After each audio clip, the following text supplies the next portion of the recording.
Boa tarde, pessoal. Tudo bem? Como estão todos? Vamos começar aqui mais um programa Sua História Inspira? Vamos lá? Vamos começar aqui só explicando o que é a Sua História Inspira? Pô, vamos falar aqui um pouquinho? Explica pra nós aí. A intimidade, né? Bom, o quadro Sua História Inspira, ele tem o propósito de trazer uma pauta positiva, porque a gente estava conversando aqui com o nosso convidado, né? Não dá spoiler. Não dou spoiler, mas é uma pauta positiva, é trazer histórias de pessoas inspiradoras, histórias de pessoas que trabalham na área social e de empresários também que se engajam na área social das mais diversas formas, doando, apoiando essas organizações, voluntariando. Existem várias formas de se engajar do empresariado, do setor privado também, se engajar no setor, na área social. Nós somos aqui motivadores dessa pauta, nós trabalhamos com essa área, nós acreditamos num setor privado também ativo, né? E a gente tem falado muito isso no quadro de Sua História Inspira, né? Trazendo essas histórias das duas partes, de quem está ali na linha de frente, impactando as vidas de várias pessoas, transformando vidas, e também dos empresários que têm apoiado essas pessoas para terem sustentação e terem condições de fazer esse trabalho tão belo e continuado, né, com sustentabilidade. Bacana. E assim, hoje a gente tava com um convidado especial aqui, porque foi uma indicação, inclusive, né? E a gente fala sobre pessoas engajadas e motivações e tudo mais. E hoje estamos com Eduardo Roque, ou Duda Roque. Seja muito bem-vindo, Duda Roque. Muito boa tarde, obrigado pelo convite, boa tarde a todo mundo que está acompanhando. Fala Duda, se falar Eduardo vai parecer que é bronca, né? Mais fácil falar. A gente apresenta o formal aqui, depois a gente fala, né? Né, pô? Mas começou já com me chamando de já pó, puxou né? pra Eduardo, pega a mão pra mim, né? Mas a gente primeiro apresenta o formal e depois com certeza, tá em casa, a gente conversa. Daqui vai conquistando, se sentindo em casa. Vai fazendo um bate-papo aqui e tudo mais, né? A gente tava conversando aqui nos bastidores antes e tal, você já contou um pouco mais da história aqui, mas antes da gente começar realmente aqui, né, as ações, conta um pouquinho pra gente aqui do Seja, quando começou. Você falou pra mim que já tem aí algumas questões pro futuro aí, alguns planos, né? O que te inspirou? Como é que você como é que você chegou nessa, assim, do social aí? Então, o jeito que começou a Seja, ele é muito interessante, muito lindo, um pouco truculento, mas que, assim como as histórias que vocês compartilham, tem sempre um desfecho inspirador. Primeiro eu queria formalizar e ratificar aqui mais uma vez o meu agradecimento pelo convite. Eu fico realmente muito feliz, muito lisonjeado, toda a possibilidade que a gente tem de poder falar sobre ações boas. A gente realmente precisa disso, então o quadro de vocês, o trabalho de vocês realmente inspira as pessoas que vêm aqui poder contar um pouquinho do que inspirou elas. Então, obrigado, é uma coisa recíproca esse sentimento, tá? E, bem, a Seja começou em 2020, eu já era engajado socialmente, só que comparado ao que era hoje bem moderado, mas já era bem ativo. Só que em 2020 começou a pandemia, o mundo ficou de cabeça para baixo, todo mundo ficou confuso, um pouco perdido, e no meu caso eu fiquei um pouco mais perdido que o normal, porque eu treinava triatlon, e estava treinando, assim que tinha começado a pandemia, eu trabalhava com entretenimento, tinha uma rede de bares, estava fechado, então estava desempregado na época enquanto estava fechado, o psicológico estava meio abalado, falei, vou treinar. O que aconteceu? Fui atropelado. Quebrei 2 vértebras, fiquei de C1 e a C7, ninguém sabe explicar como é que eu tô vivo e tá um pouco andando, né? Nossa. Então, eu fiquei numa cadeira de rodas durante esse período na pandemia, não tinha perspectiva de voltar a andar. E hoje estou aqui com vocês, vim andando até aqui. Que legal. Uau. E quando eu estava na cadeira de rodas, eu tive perda de memória, né? Eu não conseguia, não lembrava meu nome, não lembrava que tinha bar, não lembrava de pandemia, não lembrava de nada. E aos poucos fui renascendo, assim, né? Fui entendendo que literalmente. 100%. Renasceu. Porque eu brinco muito que é o seguinte, tinha um período que eu tinha que ficar deitado e não podia me mexer. E eu não sabia se eu ia voltar a andar, eu não sabia várias coisas. Não sabia quem eu era, não sabia... Mas eu sempre soube de uma certeza, que eu estava vivo. E isso para mim foi o suficiente para conseguir não desanimar. Se você falar assim, pô, foi difícil... Eu não vou te falar que foi maravilhoso, mas em nenhum momento eu me abalei no sentido de reclamar ou qualquer coisa do tipo. E isso foi realmente, não enaltecendo, foi realmente uma escola para mim ver que a gente sempre tem tanto medo e às vezes quando a gente ressignifica as coisas...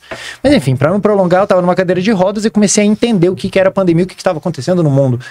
E aí fui lembrando das ações sociais, falei, cara, mas que a gente consegue fazer agora? Essas pessoas estão, se eu tô desempregado, as pessoas também estão desempregadas. Eu tava na casa dos meus pais. Falei, felizmente eu não tô sabendo o que é fome, eu não tô sabendo o que é frio, eu tô numa cadeira de rodas, tô numa cama, mas eu tô numa cama. E eu falei, a gente precisa fazer alguma coisa. E aí eu comecei a tentar maquinar, comecei a ficar muito incomodado, inconformado de como que eu conseguiria tentar de alguma forma, mesmo naquela condição, ajudar as pessoas, já que fisicamente eu não estava mais conseguindo ajudar. E eu ajudava muito fisicamente, principalmente, nas entregas e tudo mais. E aí eu comecei a falar, quer saber, vou comprar máscara, as pessoas não têm máscara. Aí eu pensei, pô, mas se eu comprar máscara, dura 2, 3 dias no máximo ali, e a pessoa não vai ter como lavar, então não vai adiantar nada. E aí foi escalonando isso, eu pensei, quer saber, eu vou comprar máscara, vou tornar uma máscara bonita, vou vender a máscara e o dinheiro eu vou tornar em ação. Legal. Foi virando isso, foi virando isso, e aí virou a Seja, que é uma marca sem fins lucrativos aí, que hoje tem 4 anos, indo pro 5º ano. Poxa, a gente deu uma olhada geral, assim, no trabalho, né? Trabalho incrível, uma pesquisada, um trabalho incrível que você faz. Eu ia falar stalkeou, não quis usar a palavra, mas deu aquela stalkeada. Mas teve uma coisa que chamou muita atenção, né? Teve um vídeo seu entregando alimento para a população de rua, em situação de rua, e aí você falou assim, olha, esse aqui é uma forma de aproximação também, porque é muito mais do que a entrega do alimento, né? Tem muita coisa ali por trás. E você encontrou um senhor que estava na rua, um morador, e que ele manifestou a vontade de sair. Então, assim, é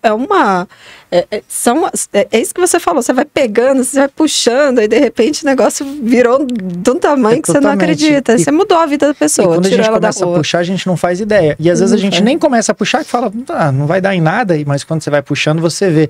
Eu acho que o principal dessa história que eu contei foi entender o nosso poder transformador. Eu passei a ter uma frase maior na minha vida, que é: não existe pouca doação. E isso vale também para fazer o bem. A gente tenta sempre quantificar o bem ou o mal. Só que normalmente a gente quantifica o mal sempre para maior. Algo que não é tão ruim assim pra gente, a gente deixa gigantesco, torna um problema enorme. Só que quando é algo bom, a gente tem a tendência natural de minimizar isso. Mesmo, o que mais eu escuto é: Duda, tô com uma sacola de roupa, mas eu não te entreguei ainda, que é pouco. Aí eu tenho vontade de quando eu tenho mais intimidade com a pessoa, sou um pouco mais objetivo, assim, eu falo pra pessoa, eu falei, não, então vamos fazer o seguinte, eu vou chegar pra pessoa que tá passando frio lá, e vou falar que eu tenho até umas 2 ou 3 camisas, mas eu não trouxe, que era pouco. Aí a pessoa fica assim, eu falei, você tá vendo como 2, 3 camisas é muito? Aí a pessoa, pô, Duda, caraca, obrigado por essa perspectiva, porque a gente, não existe pouco bem, existe fazer o bem e ponto. A partir do momento que você fez o bem, acabou. E é muito isso, o pessoal fala, mas você tá entregando marmita, a pessoa não vai, ela vai ter o que comer hoje, mas não vai ter o que comer amanhã. Cara, se a gente não sempre pensar que a gente não vai conseguir resolver tudo, a gente nunca vai resolver nada. Essa que é a verdade. Então, é uma porta de entrada. Se eu chegar lá e falar assim, cara, você quer sair da rua? Vai falar, lógico que não. Sobretudo se ele for usuário, se ele tiver sobrefeito de alguma coisa, pra que ele vai querer sair? Ver quem sou eu pra falar alguma coisa pra ele? Mas você chega fazendo um acolhimento. Você chega entregando um acolhimento, falando, cara, senta aqui, conta a tua história. Já é uma outra Me fala o que aconteceu. Já é uma outra conexão. A gente tem percebido muito isso também, né? Em todos os trabalhos, nas formações das conexões, exatamente. A potência que é a conexão. A conexão é o principal e a gente menospreza. Eu vou te dar 2 exemplos rápidos para não alongar. Uma vez eu estava trabalhando de garçom na época que eu tinha bar, e eu estava lá trabalhando e aí uma menina veio falar comigo, falando, oi, tudo bem? Posso falar com você? Eu falei, claro, o que você precisa? Ela falou, só queria dizer obrigado. Aí eu, pô, valeu, achei que fosse pelo atendimento que eu tava ali, né? Eu falei, pô, que massa, você tá se divertindo e tal. Ela começou a rir, ela falou, não, eu queria agradecer porque você salvou a minha vida. Olha. Aí eu fiquei meio... Gente! Falei, uau, esse drink tava bom mesmo, cara. O pãozinho com alho tá sensacional. Aí eu ri e falei assim, pô, desculpa, eu não entendi e tal. Ela falou assim, você não tá me reconhecendo, mas a gente já se conhece. E eu queria muito agradecer por você ter transformado minha vida. Eu fiquei meio sem graça, falei, pô, você pode me contextualizar? Porque aí eu sempre boto a culpa no acidente, né? Vai que eu tive um acidente, aí não lembra. Ela falou, aí ela riu, ela falou, não tem como você lembrar de mim. Eu tava em situação de rua, eu tive algumas dificuldades na vida e as coisas deram errado na minha vida, eu fui parar na rua e você levava comida pra mim, você me chamava pra conversar, e mais do que dava comida, você me estimulava, você me falava pra eu não desistir ali, que aquilo não era um fim, era transitório. Que bacana. E eu tenho percorrido seus bares pra tentar te encontrar e hoje, felizmente, eu consegui ser atendida por você. Eu tô com a galera do meu trabalho aqui, eu me formei em contabilidade. Nossa, que de arrepiar. Comecei a chorar, aos prantos ali. Eu falei, que isso? E aí ela tava lá, com uma contadora, tava linda, arrumadíssima na mesa. Não dá pra a pessoa que eu entreguei marmita. Né? Eu falei assim, então qual é a chance? Cara, a gente não sabe, mas eu não tô aqui pra quantificar. tô aqui pra fazer, sabe? Isso foi extraordinário. Uma Isso já vida, aconteceu 2 vezes, acredite se quiser. Tava no Recanto das Emas Já mês valeu passado. tudo. Não, Já valeu. mês já passado valeu no Recanto tudo. das Emas, fui num projeto social, chama Fale. Trabalha com pessoas HIV soro positivo em vulnerabilidade. E aí, fazendo a doação lá, entregando, a mulher me chamou, vamos tomar um café? Falei, lógico. Aí fui, entrei na casa, ela me mostrou. E aí, desenrolando, descobri que eu já tinha entregado marmita pra ela, porque ela tava na rua, ela foi acolhida, e eu tava na casa dela, tomando um café. Entreguei pelo projeto Barba na Rua, Na inclusive, casa que faz esse dela. acolhimento. Eu trabalho na rua, eu faço sempre com Barba, que é... Barba veio da rua, inclusive, e hoje tem um projeto que acolhe pessoas da rua. Tá vendo? Quem é Barba? Barba é uma pessoa maravilhosa. Que tem que vir aqui. Eu ia falar isso. Ele é nascido e criado na rua. Já criou, já. Não, olha só, ele Conexões. Eu não vou nem contar a história dele pra vocês ouvirem, mas ele é nascido e criado na rua. A mãe dele abandonou ele na rua, ele foi achado dentro de uma cesta, perto de um orfanato. Jesus. É nascido e criado, foi usuário, acho que 20 e poucos anos, lembro agora. Mas enfim, depois de 14, os números eu não sei se são esses, mas depois de 14 tentativas, ele conseguiu se recuperar e hoje ele tem um instituto para conseguir recuperar pessoas da rua. E ele sabe, ele sofreu na pele, ele sabe bem como fazer isso, vai saber percorrer o caminho. Ele é o que mais cria conexão, porque ele consegue falar com a pessoa que morava com ele. Ele tá no setor comercial sul, na rodoviária, ele tá entregando marmita pro cara que morava com ele, comia lixo com ele. Entende o quão forte é isso? É muito forte. Tem um amigo nosso que ele é muito amigo, próximo, e ele veio aqui também, né? E ele também viveu uma situação, ele também foi morador de rua junto com a mãe, que era alcoólatra, na infância. E ele falou assim, olha, teve momento já de eu ser grato por essa experiência, por incrível que pareça, porque a gente acha isso impressionante, né? Ser grato, como você falou, né? Você teve um processo também e você acabou enxergando esse processo de forma diferente. Falou, olha, porque foi essa experiência que me transformou, fez eu ser o que eu sou hoje, né? Fez eu querer tanto que as pessoas não passem a mesma coisa, e aí ele foi para a área social, abriu o instituto, então, assim, aí virou, um outro caminho no mundo por causa de e a gente sempre percebe isso também, né? Sempre tem um gatilho ali, ou é um gatilho ou é uma situação fatídica. Eu vou até comentar sobre isso, porque assim, a gente viu já, vou chamar de gatilho, ou clique, né? A gente já viu vários aqui nas conversas, eu acho que o bacana da nossa interação é que é justamente isso, mas esse teu exemplo, o seu exemplo e o do Barba, que virá aqui... Com certeza. Né? Barba, meu irmão, você tá convidado não, você está intimado a vir compartilhar a sua história aqui, tá? Botei meu nome, se você não vier pegar mal pra mim. Então, pode vir os dois ainda, inclusive, né?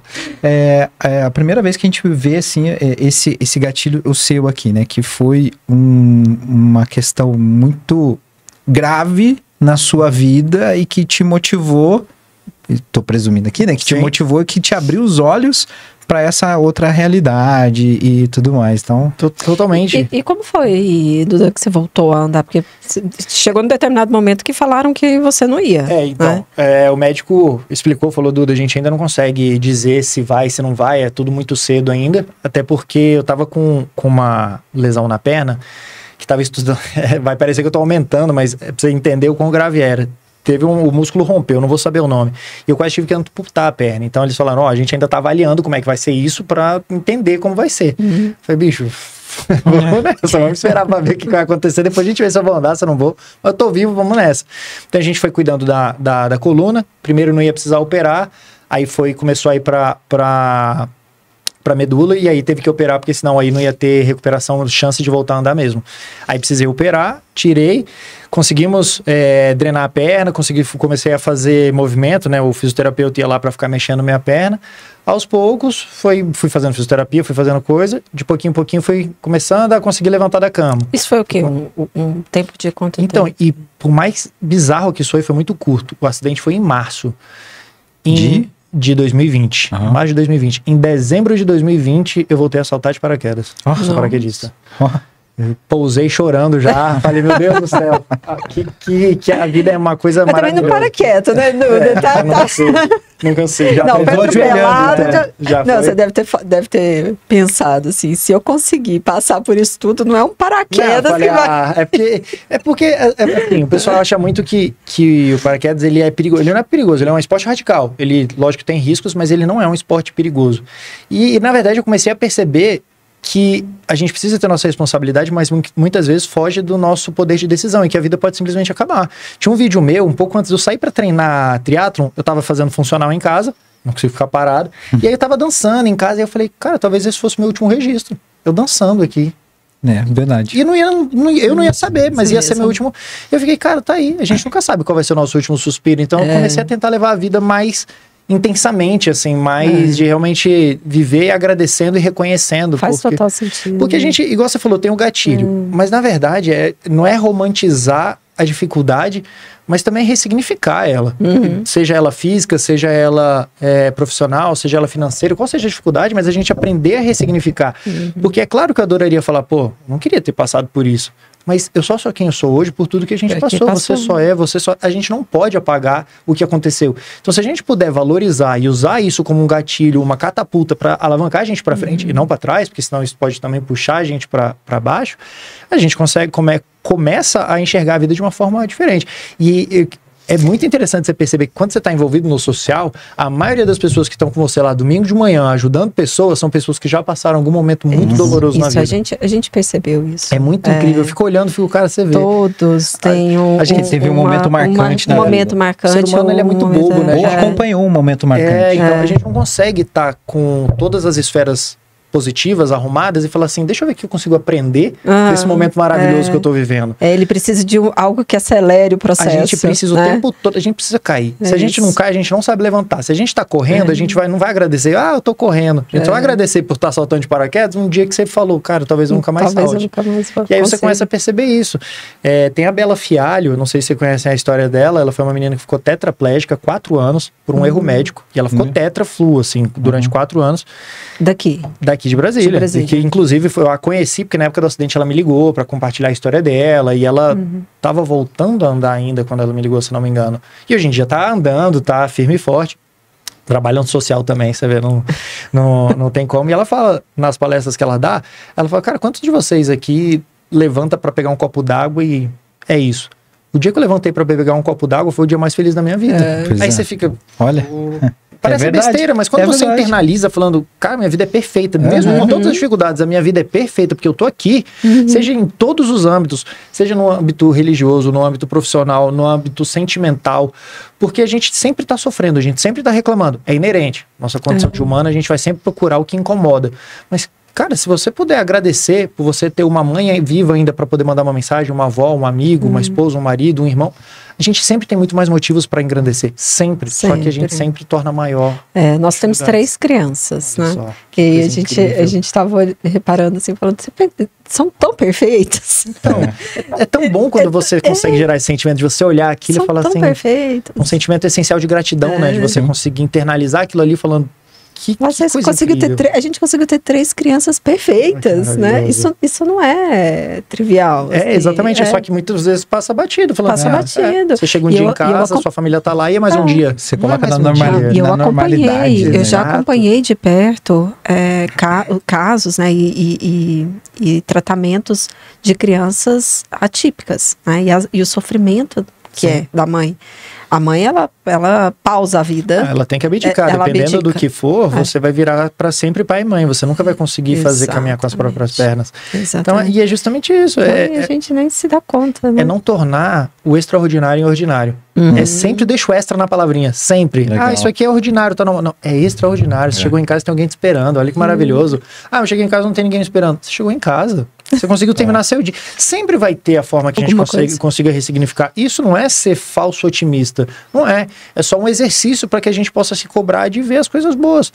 Quantas vezes, quando eu venho de uma realidade financeira um pouco mais dura, quantas vezes eu não sonhei em ter o que eu tenho hoje? Imagina se hoje eu for ficar sonhando, falando assim, o que eu quero ter ainda. Eu nunca vou agradecer, eu nunca vou conseguir olhar as conquistas, sabe? Que você já... É um caminho ingrato, porque a gente nunca vai chegar onde a gente quer ali, de falar assim, agora eu acho que eu vou agradecer. Acho que agora eu vou conseguir comprar meu primeiro carro. A hora que eu chegar aqui, a hora que eu conseguir isso... Você sonhar, quero ter uma casa. Mesmo, se tiver uma casa, você vai sonhar em uma casa maior. Porque isso nunca chega, né?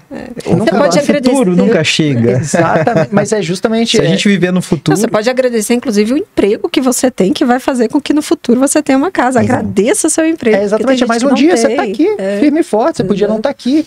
E aí? Teve gente que teve a vida interrompida e não consegue. Então, assim, sempre vai ter. Sempre vai ter.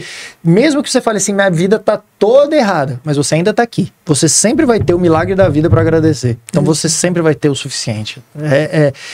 É difícil, às vezes é bom a gente reclamar, às vezes é bom a gente desabafar, mas a gente precisa botar até a página 2. Virou a página, vamos agradecer e vamos seguir. Ô, Duda, conta pra gente um pouco sobre o Seja. Porque a gente, você falou que tem produtos, né? Tem linhas de produtos. Como que você vende? Como que funciona essas conexões com as doações depois na ponta? Claro, tem produtos e tem novidade por aí, pelo que você me falou. Né? Então, dei até foi chegando aqui, né? Não sei por que eu não tinha contado isso, perdão. Vamos lá. A Seja é uma empresa sem fins lucrativos, então ela não gera absolutamente nenhum tipo de lucro que não seja destinado à doação. A gente começou vendendo camiseta, passou a vender camiseta e caneca, depois teve a ecobag, foi crescendo. Hoje o nosso site está em reformulação, justamente porque hoje a gente está deixando de ser uma empresa sem fins lucrativos para virar um instituto. Chama Instituto Seja V3, que hoje é parte de um grupo que eu sou sócio, que é de Auditoria de Segurança de Voo, que é outra história, mas que faz parte do grupo V3, e esse instituto vem contemplando justamente para conseguir fazer as ações. Então a Seja incorporou para que a gente possa não só vender os produtos, mas também receber doações externas, porque a gente acabava recebendo muita doação física e de dinheiro. E às vezes a pessoa não conseguiu, ou às vezes alguém que não me conheça ia doar, falava assim, pô, mas tá como empresa sem fins lucrativos, tá como empresa. Aí eu falava, é uma empresa sem fins lucrativos. E isso acabava limitando a gente um pouco de conseguir fazer. O CNPJ limita. Justamente. Então até para conta bancária e tudo, então a gente está migrando agora para conseguir atingir ainda mais gente, chegar ainda mais longe. Então a Seja está virando oficialmente uma ONG, tá para sair agora, inclusive. Olha aí, o próximo instituto aí na praça. Pois é, tornar um daqueles que a gente tanto tem parceria. E aí o dinheiro da Seja, através da camisa, a gente, quando o site está ativo, que vai voltar em breve, está reformulando, entrega em todo o Brasil. E a gente consegue destinar esse dinheiro para os projetos, seja entregando marmita para pessoa em situação de rua, seja para um projeto social que já existe dentro da comunidade e às vezes está precisando de cesta básica, ou quer fazer algum evento, ou fazer a nossa própria ação. Então a Seja, ela existe para fazer o que você falou, as conexões, para conseguir... E como que chega até vocês? Tô precisando de ajuda, minha organização aqui, minha comunidade precisa. Aí então, antigamente era muito nisso, um vai indicando o outro. Hoje, felizmente, como você próprio viu no Instagram, eu uso meu Instagram único exclusivamente para fazer conexão da solidariedade. Eu quase que dedico minha vida hoje para conseguir viver em função disso. Então, seja no SBT, seja aqui, seja onde for, eu sempre busco fazer esse tipo de conexão. Então, eu estava no Rio a trabalho agora, uma pessoa da comunidade, super amiga minha, mandou, a casa tá desabando, mandou um vídeo. Hoje em dia eu já ligo para alguém, fala com algum amigo meu que trabalha com obra, que foi o Felipe. Você já sabe, você já é o pessoal sabe que se eu tô ligando é pra mim. O banco não quer pra mim, ele sabe que eu tiro sempre pros outros. Não, e o pessoal que precisa de ajuda já sabe que já vai até já você. Manda mensagem. Então, manda mensagem. Hoje a gente tem uma rede hoje já muito conectada. Então, os projetos vão se ajudando, um acaba indicando o outro, e seja no Barba, seja na Bela Fialho, seja na Larissa da Rede Feminina, as pessoas vão se conhecendo e vão se ajudando. A gente vai se unindo para conseguir atingir cada vez. É bom que não tem essa coisa de meu projeto, seu projeto. É a nossa causa. É a nossa causa. É a nossa causa. Não existe seu e meu. É nosso.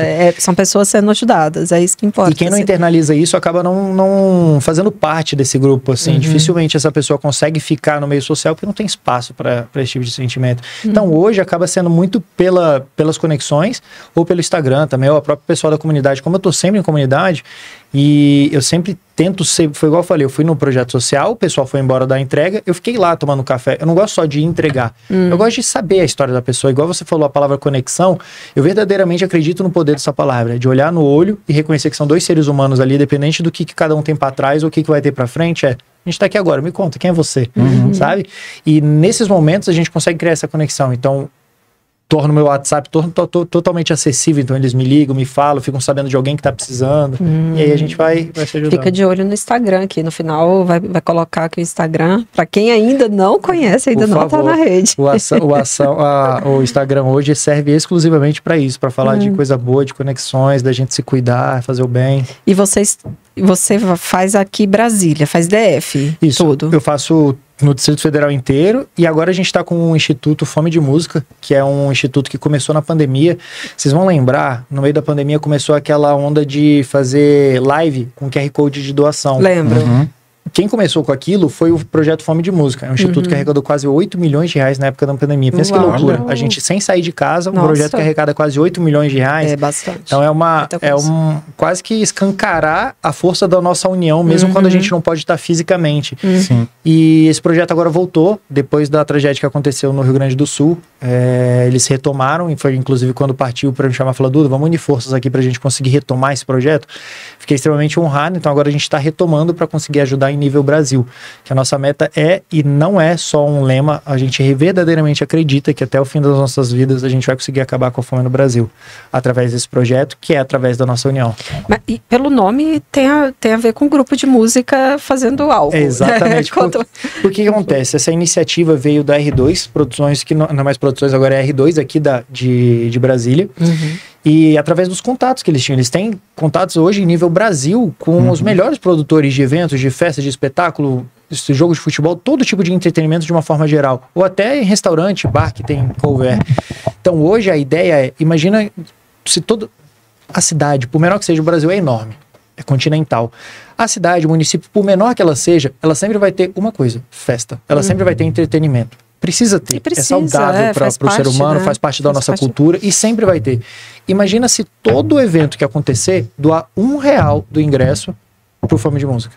Ou para qualquer outro projeto que seja, mas dando o exemplo do Fome de Música. Entendi, qualquer lugar do Brasil. Qualquer lugar do Brasil. O projeto, então, Fome de Música, vocês revertem para organizações que estão no DF, mas o projeto rola no Brasil inteiro. A gente reverte para o Brasil todo. A gente reverte para os parceiros de Brasília, a gente reverte em Brasília. Por exemplo, o Mané Mercado, que é do Grupo R2, todo o cover que você vai lá numa quinta, tá tendo música ao vivo. Você pagou o cover, R$1 do seu cover vai pro Fome de Música. Que é o que a gente entrega, inclusive, a Larissa que indicou, da Rede Feminina, ela recebe as 6 cestas básicas por mês do cover de quem vai no Mané Mercado. Olha que louco. Você vai no Mané Mercado, você vai jantar, você pagou o cover, tá virando cesta básica. E quem tá lá, sabe que tá fazendo isso? Então, quando você chega lá a nossa ideia é cada vez mais que as pessoas fiquem sabendo. E por isso a importância de estar fazendo os vídeos no Instagram, de conseguir estar divulgando, a gente tá colocando as plaquinhas para que a pessoa tenha o sentimento de pertencimento daquilo. Se você vai lá e fala assim, quando você vira a entrega, você fala, ó, que legal, meu cover tá lá, tá chegando lá. E tá vendo o pouco, na verdade, ele é enorme. Tô falando de R$1. Se você for no Mané Mercado, R$1 do seu cover tá virando 100 cestas básicas para um projeto, fora as outras cestas que a gente tá entregando toda semana. Seja no Mães Guerreiras, seja onde for. Imagina isso escalonado no nível Brasil. Por isso que a gente verdadeiramente não acredita, a gente sabe que é capaz. Porque a gente está vendo na prática que é possível. Na praia, que é do Grupo R2, quando você comprava o ingresso, vamos supor, seja R$50, você pagava R$51. Esse R$1 ia para o Fome de Música. Então, assim, sensacional. Só de ingresso, para pensar, só dessas arrecadações esse ano, foram mais de R$300 mil de R$1. R$1 virando R$300 mil. E quando entra o dinheiro ali, Duda, como que vocês sabem quanto que tem que ir para qual, assim, organização? Como que funciona essa... A gente trabalha justamente com o planejamento o que veio aqui de Brasília, a gente está tentando atender a comunidade local, porque de início a gente ia atender Brasil. Só que a gente pensa o seguinte, não adianta a gente querer atingir o mundo sem atingir o Brasil, não adianta a gente querer atingir o Brasil se a gente não atingir a nossa comunidade local. Você tem que olhar, sempre fala, né? Você olha primeiro pro volta, né? Olha pro seu lado. Com certeza, não adianta olhar para cima se a gente não tá olhando pro lado, né? Exato. Então tem parceiros na esfera nacional, por exemplo, Léo Santana, toda a turnê do Pagodinho deles, que é um evento que eles estão fazendo, tá indo pro Fome de Música, vários outros parceiros, o Tardezinha do Thiaguinho, então tem vários eventos nível Brasil que tá indo para lá. Aqui em Brasília, a gente acaba pegando e falando assim, quanto que a gente tá conseguindo arrecadar? Como não é um valor fixo, porque pode flutuar que vem do cover, a gente, por exemplo, na Rede Feminina, a gente se comprometeu até o final do ano. Por que a gente compromete com prazos? Justamente para a gente conseguir saber. Chegou o final do ano, a gente vai tirar? Não, a gente vai estudar falando assim, a arrecadação aumentou, a arrecadação diminuiu, para conseguir ajudar e continuar seguindo com essas arrecadações. Então a gente organiza dentro do que cada um está pedindo. A gente sabe dos projetos que chegam para a gente. Quanto que cada um pede. Então cada um já fala, olha, exatamente. Preciso de tanto, né? Seria o ideal. Exatamente. A Rede Feminina, ela entrega 700 cestas por mês. Então a gente está conseguindo entregar... É muita coisa. E não é qualquer cesta, porque tem cesta básica que é R$30. Eles entregam a cesta básica que é a mais completa. Então, só do Fome de Música lá é mais de R$8 mil por mês que a gente doa lá. Então, é um trabalho maravilhoso. E R$8 mil por mês é muita coisa. Imagina, R$8 mil por mês você consegue ajudar. E, de novo, R$8 mil do seu R$1. Você vai jantar e você está tornando isso 8 mil, vou colocar em 100 cestas básicas. Você está ajudando mais de 100 cestas básicas chegando a uma família, uma pessoa que está precisando. Né? Então é muito transformador, porque assim, R$1 não vai te fazer mudar de... Você vai comprar um ingresso, ele tá 301, você fala, não vou comprar. Se tivesse 300, eu comprava. 301... Não. Vai chorar o desconto. Puxou. 301 tá um exagero, não vou não. Se parcelar, eu vou. Não tem como. Então, R$1 é justamente mostrar pra pessoa falando, todo mundo tem R$1. Todo mundo tem R$1. Você consegue. E o real nem circula em dinheiro. Nem consegue circular. Às vezes você tem até uma moedinha perdida no bolso. Não, aí, né? Justamente. Literalmente perdida ali, né? Isso. Tem gente que se vê R$1 no chão nem vai pegar. Né? Você vê, cara, esse R$1 consegue transformar muito. Então, a ideia é a gente conseguir expandir isso não só para o Mané Mercado e para os outros parceiros, mas para que os bares e restaurantes... Brasília, se não me engano, tem mais de 500 bares e restaurantes. 500. Imagina se todos os 500 pegar R$1 do Couvert. É verdade. Olha que loucura. Tá vendo como é possível parar a rua? E tem coisa em Brasília todo dia. O tempo todo. Movimento várias, o tempo né? todo. Então tá vendo por que a gente sabe que é possível acabar com a fome? Sim. Seja em Brasília, seja no Brasil, é possível. Desde que a gente se comprometa a fazer isso. E com a gente organização e com planejamento. Com certeza. Uma das... só rapidinho aqui, Paulinho. Um dos... motivos que nos trouxe a esse quadro também é trazer ideias, né? Então, não é só a sua história que vai inspirar, mas também apresentar ideias aqui, né? E fomentar essas ideias. Então, eu tô vendo que a nossa entrevista está sendo bem rica nesse momento aqui, porque né, essa perspectiva de, poxa, é uma camisa, mas faz a diferença. São 5 minutos de conversa, mas faz a diferença. É aquele realzinho perdido no seu bolso, mas faz a diferença. É muito interessante essa perspectiva que você trouxe. São coisas que você ressignifica. Olha o ordinário que põe um extra. Olha com carinho esse R$1 no seu bolso. Então. Essa sua camisa velha ali, que não esteja tão velha, mas que faz tempo que você não usa. Que tá parado e você sempre tá falando, vou doar. Doa. Tira do voo. Desapega. Não, acredite que é algo né, isso, que faz diferença. Ressignifique o que você está fazendo, porque você consegue fazer totalmente a diferença. Eu sou empresário e eu acredito muito no poder do empreendedorismo na transformação. Eu hoje eu tenho uma máxima, principalmente depois do acidente, embora antes eu já fosse engajado, que eu tento fazer o mesmo esforço. Para mim, a empresa que eu tô, seja trabalhando ou em sociedade, ela tem que fazer o mesmo esforço para prosperar, ela tem que fazer também para transformar vidas. Lógico que você tem que fazer o esforço para prosperar, senão a conta não fecha, mas se você está fazendo isso, também olhe para o lado e veja o ambiente em qual você está inserido. E porque assim, até, vamos puxar agora pro econômico, pro cálculo frio, né? É até importante para essa empresa que essa pessoa seja reinserida na sociedade. Exato. Porque ela vai ser um consumidor no futuro. Exatamente. Então, se a gente pegar uma análise bem fria do processo, né? Sim. Ela tem essa responsabilidade, vai ser bom para ela, né? Com certeza. E a responsabilidade social, ela, por mais que seja muito genuína, você consegue ter ganhos comerciais imensuráveis. Nossa, muito. Eu fiz a minha tese de mestrado, ela foi a diversidade de gênero no mercado de trabalho, que você com certeza pode me dar uma aula sobre isso, mas justamente explicando que não só é sua obrigação, como você consegue ter uma pluralidade dentro da sua empresa, que comercialmente isso vai te dar um ganho muito maior. Então, se você maior. Muito maior. Como eu te falei, você pode falar muito mais, foi uma tese que eu tentei estudar para conseguir entender mais como empresário, mas justamente falando, se você não faz porque você genuinamente acredita, faça porque você vai ter muito benefício em fazer o bem, em ter essa responsabilidade, sabe? Duda, a gente trabalha, assim, a gente trabalhou sempre em mundo corporativo, veio de uma trajetória aí mas sempre ligado ao social, né? Mas em alguns momentos nós tivemos experiências de consultoria e há 2 anos a gente está com a consultoria integral, empreendendo. A consultoria, ela faz reestruturação de responsabilidade social de grandes organizações. E aí a gente está aqui com grandes corporações fazendo, né, trabalho de responsabilidade social e é profissional, então tem ali, mas o que a gente nota, né, principalmente quando tô com a empresa ali, a Caramuru Alimentos, que é uma empresa grande porte, player aí do agro no Brasil. É um negócio, de posicionamento, principalmente agora que a responsabilidade social está muito conectada com essa pauta ISD, com o S ali do SD e tudo mais, mas tem também ali por trás uma origem, né, do fundador, de quem originou, de quem deu início naquela empresa. Então, as coisas vão se misturando ali, né? O papel daquela pessoa que está à frente daquela, ou que deu origem àquela empresa, né? As afinidades sociais, até a área que ela tem mais interesse, mais afinidade em relação ao desenvolvimento, por exemplo, a educação, população em situação de rua, isso impacta na responsabilidade social. Mas também é um negócio quando essa empresa, principalmente quando a empresa começa a crescer, abrir para entrar em bolsa de valores, e aí começa a entrar aqueles indicadores que são performados ali dentro e tudo mais. Então, essa engrenagem, ela é muito vista, né, nesse universo ali. A gente vê ali o caso do Eliorne agora, né, que acabou de anunciar que mais de 50% da fortuna dele vai ser doada em vida, e agora ele começou a se posicionar, a externalizar isso, buscando também engajar outros empresários, né, inspirar outros empresários.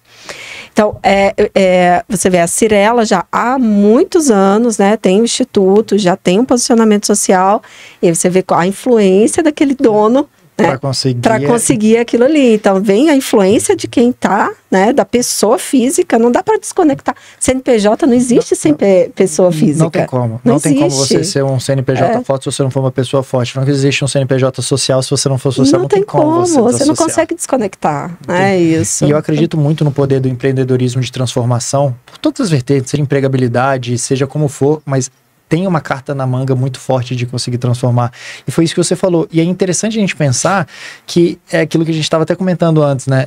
O que vem antes? Onde começa essa transformação? Agora, eu até gosto de brincar que gourmetizaram o social e trouxeram vários índices a serem batidos, né? Mas que são interessantes, porque pelo menos isso obriga. Se você não quer fazer por bem, então olha só. Agora tá virando obrigatório. Faz de qualquer jeito, você pega gosto. Exatamente. Porque quando você sentir, você vai começar a ver que realmente é muito bom. Mas é interessante porque, assim, você deu o caso da criação do Instituto, de um trabalho lindo que eles fazem.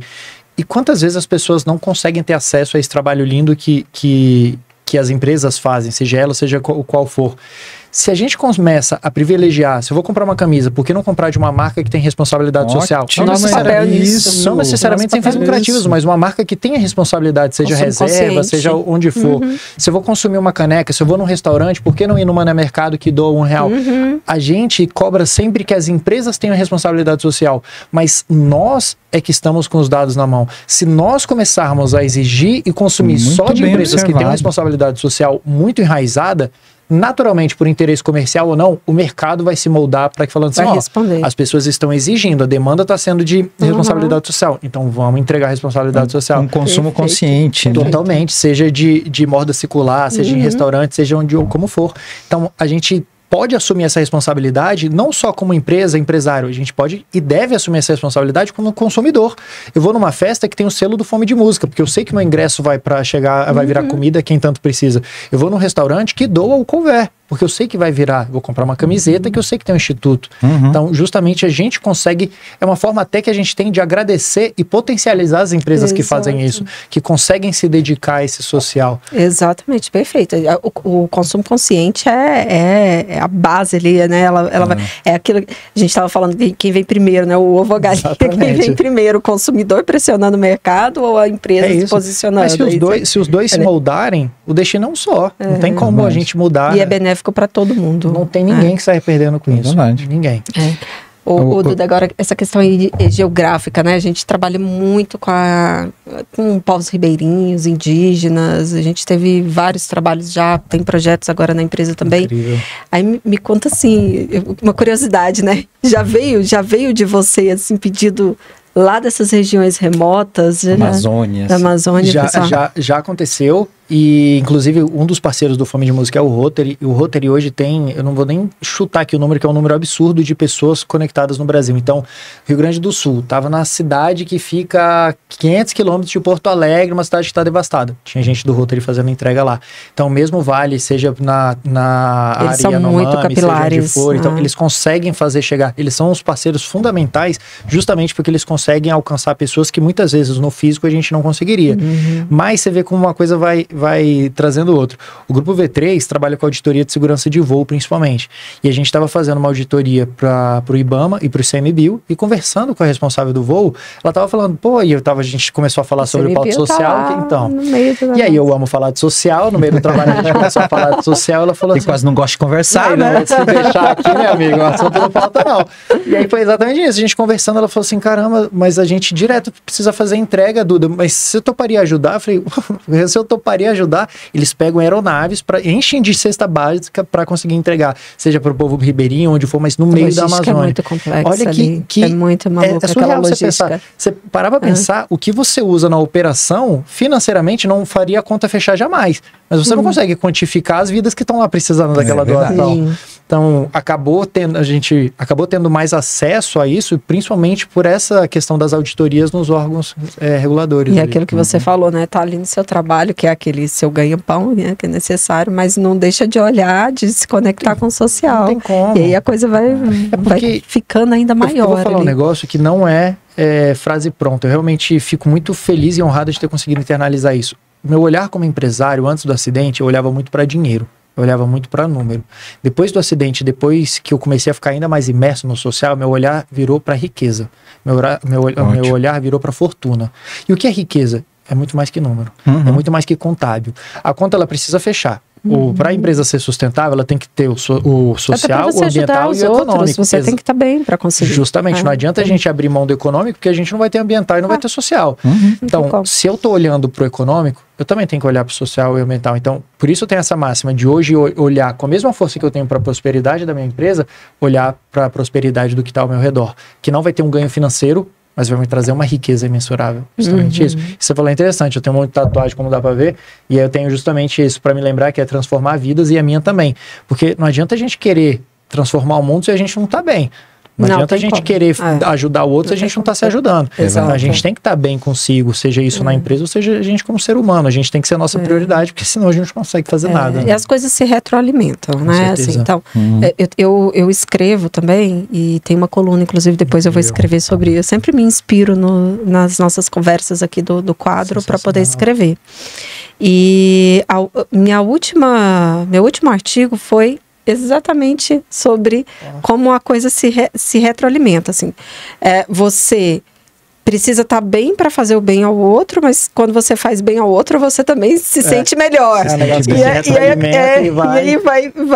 E esse ciclo é o ciclo, né? É o ciclo positivo ali para te levar para uma inteligência emocional. Totalmente, é um ciclo vicioso e viciante, né? Porque você começa a ficar, não querer nada além daquilo ali, né? Exato. E, cara, isso é muito bom. Eu falo muito pra pessoa, eu falo, cara, eu não sei no que você acredita, mas independente, se é por religião, se é por fé ou se é por físico, confia em mim, acontece. Você começa a reverberar coisas boas vão acontecendo. Dependente de qual é a sua crença. Testa aí e me conta como é que é. Naturalmente vai. Se a sua empresa está prosperando e está conseguindo ter responsabilidade social, não só externamente, mas internamente também, numa cultura organizada, as coisas vão fluindo, as coisas vão acontecendo. E isso é muito legal que o Duda está falando, né, Roberto? Porque, assim, é independente de religião. Sim. Né? Você tem uma coisa que é comum a qualquer religião, absolutamente qualquer religião no mundo, a lei da ação e reação. Totalmente. Né?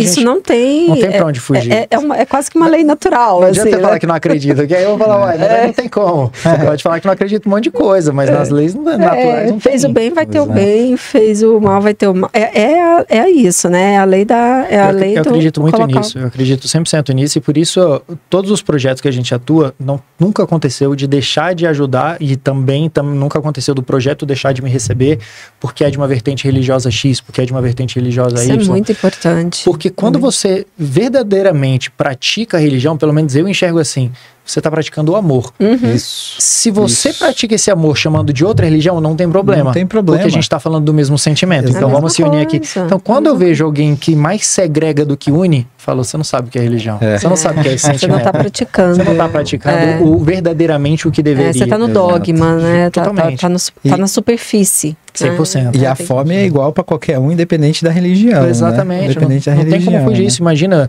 eu deixar de ajudar, ou deixar de receber ajuda porque a pessoa tem uma crença diferente da minha, então você não tem a crença do amor, você tem uma crença do seu fã-clube. Eu falo, é um negócio que não tem como. Crença do seu fã-clube. Não, mas é um negócio assim, é uma idolatria a alguém que você acredita, é um fã-clube. É um fã-clube. Se você só tá ali pra aplaudir e não tá verdadeiramente sentindo o que a pessoa que você conseguiu traduzir de uma forma tão moderna o negócio. Mas é muito como eu vejo, assim, sabe? Falando, pô, então isso aí não é fé, não. Isso aí não é religião, não. Isso não é religião, é verdade. Duda, olha só. Arilson Tavares, lindo trabalho, hein? Ação muito bonita, elogiando todo o seu trabalho. Arilson, obrigado. Arilson, vou te falar, a peça fundamental não sou eu, não é a gente que tá aqui, é você. Se não tiver quem doa, não tem quem entrega a doação. Lembra sempre disso. Eu gosto muito de brincar isso, falando, Duda, você é incrível. Eu falei, não sou incrível não, incrível é quem doa. Se não tiver você, eu não consigo entregar. É uma engrenagem, né? É uma engrenagem ali, né? E a gente tá partindo aqui para nossa reta final agora aqui, né? Poxa, nem parece, né? O papo tá tão bom aqui, passa muito rápido. Eu quero fazer aqui um convite / intimação. Tá? Pra você voltar junto com o Barba, junto com o Barba. Padrinho, vai ter como fugir não, tá? Vamos ter que conhecer a tua história também. Agora, eu fiquei curioso, né? Não, vocês vão adorar. Ele é mais louco que eu e fala mais que eu também. Então acho que essa 1 hora vai ser pouco. Por isso a gente vai fazer a parte 2, então. A parte 2 aqui, né? Mas ele é sensacional. E a gente tenta sempre fechar assim também com uma ideia, né? Refletindo um pouco sobre o que você falou. Sobre, poxa, eu pessoa física, tenho uma camiseta, tenho R$1 e tudo mais. O que eu vejo também são pequenos e microempresários, que eles olham e falam assim, poxa, eu sou pequeno, eu não tenho condição de ter uma equipe que faça tal coisa, eu não tenho condição de ter voluntários, mas agora você já está abrindo um pouco os horizontes, né? Eu acho que isso se aplica um pouco para esse pessoal, né? Nossa. Ele pode ter a caixinha ali, né, doe sua moedinha aqui. Certeza. Né? A gente tem outros exemplos, por exemplo, em Paraná e São Paulo, que você tem a nota fiscal. Gente, você pode doar uma nota fiscal. Se você não colocar o seu CPF ali, você doa para alguém que ele vai conseguir ter restituição de coisas simples. Sim. Porque para nós parecem bobas, né? É justamente aquilo que a gente estava falando, do poder da nossa moedinha, do nosso R$1. Quando a gente internaliza isso vale para a pessoa física, mas também para a empresa. Principalmente o micro e o pequeno empresário, que é o que carrega a base empregatícia do Brasil, que sempre quem sofre e quem mundo, totalmente a base ali da nossa economia são os micro e pequenos empresários, e eles têm um poder transformador não só na empregabilidade, mas você fala assim, mas minha empresa é pequena, eu não consigo. Vou dar o exemplo de quando eu tinha bar, eu tinha um boteco. Você fala assim, como que um boteco consegue ajudar socialmente? Simples, você me levava uma doação, eu te entregava um drink, pronto. Não parece simples? Você quer tomar um drink? Eu tenho um drink, eu quero a sua doação, você tem doação.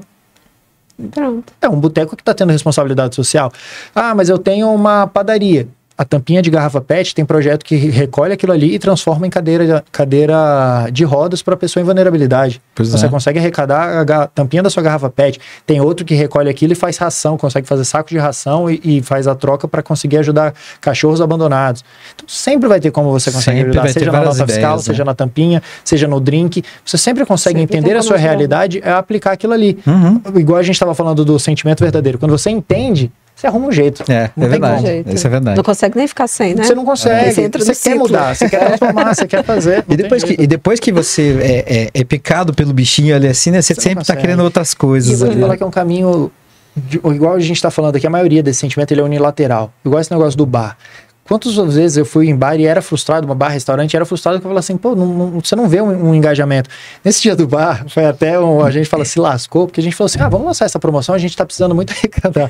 Foram quase 500 drinks que a gente entregou, mas foram 500 doações. Então, assim, trabalhamos muito.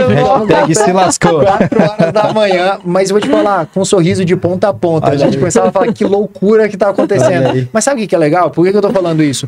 Porque a gente lançou uma ideia achando que uma outra pessoa ia abraçar.